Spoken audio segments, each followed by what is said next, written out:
यानी कॉन्स्टिपेशन बड़ा आसान सा नाम है, लेकिन कई गंभीर बीमारियां हमारे शरीर में ये पैदा कर देता है। कब्ज़ बनती क्यों है और इसको कैसे परमानेंट हम ठीक कर सकते हैं अपने घरेलू उपायों के द्वारा, इस वीडियो में जानेंगे एक एक करके। तो पहले बात करते हैं कि कब्ज़ होती क्या है। देखिए, कुछ लोग ये मानते हैं कि डॉक्टर साहब 3-3 4-4 दिन तक जब पॉटी नहीं आती है उसको कब्ज़ कहते हैं और इसमें पॉटी हार्ड होती है।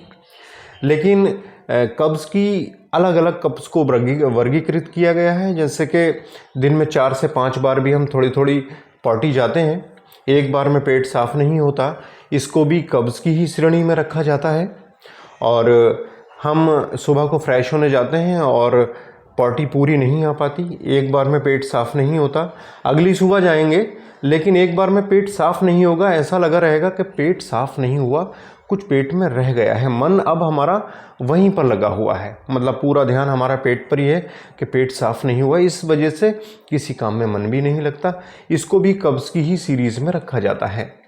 जो लोग एक एक हफ्ता पॉटी नहीं जाते हैं और बहुत हार्ड पॉटी आती है, लगातार खाना खा रहे होते हैं सुबह दोपहर शाम, उसके बाद भी एक एक हफ्ते में पॉटी जाते हैं उनको, और वो ये सोचकर बहुत ज़्यादा आश्चर्यचकित होते हैं कि जो हम खाना खाते हैं वो जा कहाँ रहा है।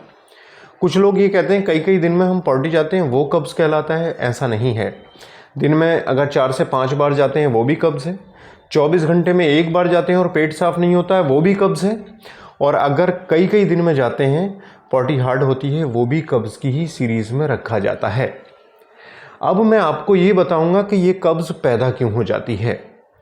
देखिए, अगर हम अपने खाने में बहुत ज़्यादा तले हुए चावल, बहुत ज़्यादा अंडों का इस्तेमाल, बहुत ज़्यादा मैदा वाली चीज़ों का इस्तेमाल, बहुत ज़्यादा तली हुई चीज़ें जैसे पूड़ी है, पकौड़ी है, समोसा है, कचौड़ी है, अगर हम इन चीज़ों का ज़्यादा इस्तेमाल करते हैं तो हमारे पेट में कब्ज़ हो जाती है। अब ये कब्ज़ होती क्यों है, आपको वो साइंटिफिक वे में ले जाकर मैं बताना चाहता हूँ।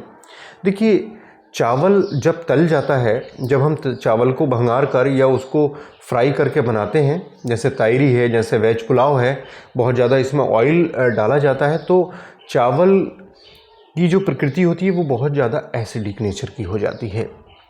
और लुगदी जब बनती है पेट के अंदर, लुगदी बहुत ज़्यादा चिपचिपी, जिस तरह से आप चावल को पका लो तो चावल चिपचिपा हो जाता है, पेट में भी जाने के बाद में चावल लेही जैसा बन जाता है, और ये लेही हमारी आंतों की जो लेयर्स होती हैं, आंतों की लेयर से चिपक जाते हैं, और मल त्याग के दौरान जैसे ही आंतें मूवमेंट करती हैं, इस तरह से पेरिस्टाल्टिक मूवमेंट आंतों में होते हैं, ये मूवमेंट जब होते हैं तो कुछ मल आंतों की दीवारों से चिपका रहता है, पूरी तरह से डेफिकेट नहीं होता, यानी मल के रूप में पूरा नहीं आ पाता, जिसकी वजह से एक परत सी बन जाती है मल की हमारी आंतों के ऊपर।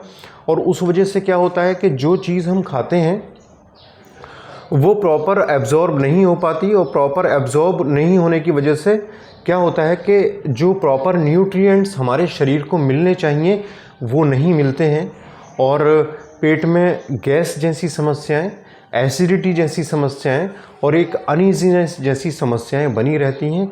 होता क्या है कि जब एक लेयर आंतों की दीवारों से सट जाती है तो बराबर उस लेयर से चिपकता रहता है मल और इकट्ठा होता रहता है, तो एक पेट में तनाव सा बना रहता है, और उस वजह से जो हम खाते हैं वो चिपक कर सूखता रहता है आंतों में। कभी कभी होता क्या है, बड़ी आंत में मल सूख भी जाता है ज़्यादा चिकनेपन की वजह से, और वहाँ पर जो हम खाते जाते हैं इकट्ठा हो जाता है, कभी कभी इतना ज़्यादा सूख जाता है कि उसको हमें एनीमा के द्वारा बाहर निकालना पड़ता है या मैकेनिकली उसको रिमूव करना पड़ता है। तो ये कब्ज़ की वजह जो होती है, जैसे कि बहुत ज़्यादा मैदा वाली चीज़ें भी वही काम करेंगी जो चावल, तला हुआ चावल कर रहा है, बहुत ज़्यादा पराठा, पकौड़ी, समोसा, कचौड़ी, ये चीज़ें भी तली हुई अगर हैं, या कोई भी पदार्थ अगर तले हुए हैं तो वो यही काम करते हैं कि लुगदी इतनी ज़्यादा चिपचिपी हो जाती है और उसमें से न्यूट्रिएंट निकल जाते हैं, तो ये आंतों की दीवारों से चिपक जाते हैं और कब्ज़ की गंभीर बीमारियां पैदा कर देते हैं।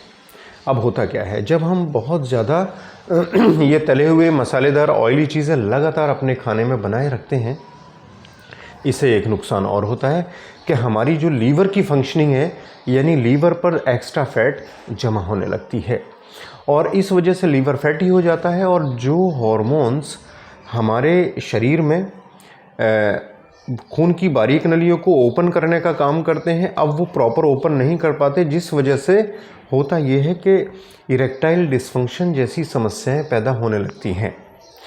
उसकी वजह ये होती है कि खून में गाढ़ापन पैदा हो जाता है और खून गाढ़ा बारीक खून की नलियों में प्लाक के रूप में जमा हो जाता है, जिससे इरेक्टाइल डिस्फंक्शन जैसी समस्याएं पैदा हो जाती हैं। ज़्यादा चाय पीना, टोबैको, अल्कोहल, ये सब का सब हमारे लीवर को बहुत ही ज़्यादा कमज़ोर और फैटी बना देते हैं।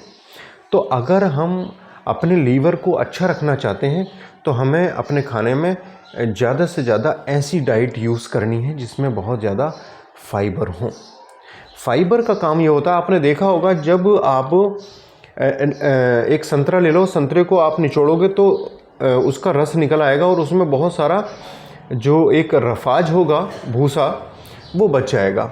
इसी तरह सारे फल हैं, उनके अंदर पानी के साथ साथ बहुत सारा जो रफाज होता है वो फाइबर कहलाता है। वो फाइबर जब हम खाते हैं और डाइजेशन में भी हेल्प करता है और जैसे ही वो आंतों में जाता है तो आंतें जैसे ही मूवमेंट करती हैं तो वो आसानी से मूवमेंट के साथ बाहर निकलने में हेल्प करता है, क्योंकि वो रफाज होने की वजह से, फाइबर होने की वजह से आंतों की लेयर से चिपकता नहीं है और वो आसानी से मूवमेंट के साथ बाहर निकल जाता है, जिससे मल इकट्ठा नहीं हो पाता। तो खाने में अधिक से अधिक फलों का इस्तेमाल करें, अधिक से अधिक सब्जियों का इस्तेमाल करें, गेहूं की रोटी खाएं और गेहूं का जो आटा लें वो कोशिश ये करें बहुत बारीक ना हो, थोड़ा मोटा हो और बिना छाने आप इस्तेमाल किया करो। कोशिश करा करो कि आप गेहूं खरीद कर उसको अपने सामने हल्का सा मोटा चक्की से पिसवा कर लाएं। कोशिश करें कि पैकेट वाले जो आटे हैं इनका कोई भरोसा नहीं है। एक बार मैं आपको ये बताना चाहता हूँ कि आप आटा पीस के रख दीजिए, 2-3 महीने में ख़राब हो जाएगा, उसमें सुंडियाँ पड़ जाएंगी। लेकिन ये जो आटा कंपनियां बनाती हैं ये सालों साल रखा रहता है, ख़राब नहीं होता। इसका मतलब इसमें प्रिजर्वेटिव मिलाए जाते हैं। कोशिश करें, अगर पॉसिबल है तो आप अपना गेहूं लें और पिसवा कर उसका इस्तेमाल करें। पहली बात ये हो गई। जब मैंने आपको ये कहा कि ज़्यादा से ज़्यादा फाइबर युक्त डाइट आप इस्तेमाल कीजिए, जैसे बहुत ज़्यादा फल सब्जियां मैंने बता दी, गेहूं का इस्तेमाल कर रहे हैं तो बिना छाने यानी चोकर सहित उसकी रोटी बना के इस्तेमाल करें। तो होगा क्या कि मल आंतों के अंदर चिपकेगा नहीं और सारे का सारा मल मूवमेंट के दौरान बाहर निकाल दिया जाएगा। उससे क्या होगा, आंतों की परतें हमेशा एब्जॉर्प्शन के लिए बिल्कुल साफ़ रहेंगी। जैसे ही जो खाएंगे सारी न्यूट्रिएंट एब्जॉर्ब कर लेंगी और इससे हमारे शरीर का स्टेमिना तो बढ़ेगा ही, साथ ही साथ जो हमारे लीवर पर एक्स्ट्रा फैट जमा हो रही है ख़राब चीज़ों की वजह से, रिफाइन कार्ब की वजह से, तो वो जमा नहीं होगी और इससे लीवर सुचारू रूप से वर्क करता रहेगा और हमारा डाइजेशन प्रॉपर बना रहेगा। तो इससे जब डाइजेशन प्रॉपर बना रहेगा तो इरेक्टाइल डिस्फंक्शन जैसी समस्याएं, प्रीमैच्योर इजैकुलेशन जैसी समस्याएं या लो लिबिडो जैसी समस्याएं बिल्कुल हमेशा के लिए ख़त्म हो जाएंगी। और इससे यही फ़ायदा नहीं होगा बल्कि इससे हार्ट की गंभीर बीमारियां आपको नहीं होंगी। खून आपका गाढ़ा नहीं पड़ेगा क्योंकि आप ज़्यादा से ज़्यादा फाइबर युक्त डाइट ले रहे हो। उससे क्या होगा कि जब खून गाढ़ा नहीं होगा तो सर्कुलेशन तेज होगा। मतलब कहने का ये है, जो चीज़ आपके इरेक्शन को मेंटेन कर रही है वही चीज़ आपके दिल की और दिमाग की समस्याओं को भी ख़त्म कर रही है। यह हम ये कहें कि जो खाने आपके दिल और दिमाग को मजबूत करते हैं, जो दिल और दिमाग की बीमारियों से दूर रखते हैं, वही खाने इरेक्टाइल डिस्फंक्शन या प्रीमैच्योर इजैकुलेशन या इच्छा का कम हो जाना जैसी समस्याओं को भी दूर कर देते हैं। तो कब्ज़ को दूर करने का तरीका बहुत इजी है, आपके साथ है, आपके हाथ में है। अच्छा, कुछ लोग सुबह उठेंगे और पराठे बनवाएंगे और चाय के साथ यूज़ करेंगे। बहुत ज़्यादा एसिडिक मीडियम बन जाता है और ये लुगदी बनकर आंतों में चिपकने का काम करते हैं। कोशिश करें एक रोटी सब्ज़ी से खा लिया करें और चाय को जितना हो सके त्याग दीजिए। एक ब्लैक कॉफ़ी थोड़ी सी ले लिया करो अगर ज़्यादा एडिक्शन है तो। और कुछ लोग ये होते हैं कि बहुत ज़्यादा एग्स का यूज़ करते हैं। एग्स भी जो यॉक होता है उसका, वो उसमें बहुत ज़्यादा मतलब ये मान के चलिए कि ऐसे फैट्स होते हैं जो आंतों के परतों से चिपक जाते हैं और कब्ज़ पैदा कर देते हैं। तो बहुत ज़्यादा एग्स का भी इस्तेमाल मत कीजिए, ये भी कब्ज़ पैदा कर देता है। तो ऐसी चीज़ें जो कब्ज़ को बढ़ाती हैं वो आप सब जानते हो, जैसे बहुत ज़्यादा ब्रेड हम खाते हैं, बहुत ज़्यादा रस खाते हैं, ये सब के सब कब्ज़ को बढ़ाते हैं क्योंकि इनमें रिफ़ाइन कार्ब होते हैं। तो इनको अवॉइड कीजिए, खाने में अधिक से अधिक फल सब्जियों का इस्तेमाल कीजिए और अपनी जो हेल्थ है उसको मेंटेन कीजिए, अपने इरेक्शन को मेंटेन कीजिए। मैं समझता हूँ कि ये सारी समस्याएं ठीक होने वाली हैं। उम्मीद है आपको जानकारी अच्छी लगी होगी। जानकारी अच्छी लगी हो तो प्लीज़ लाइक शेयर सब्सक्राइब करके हमें मोटिवेट कीजिएगा। नेक्स्ट वीडियो में फिर मुलाकात होगी। Thank you.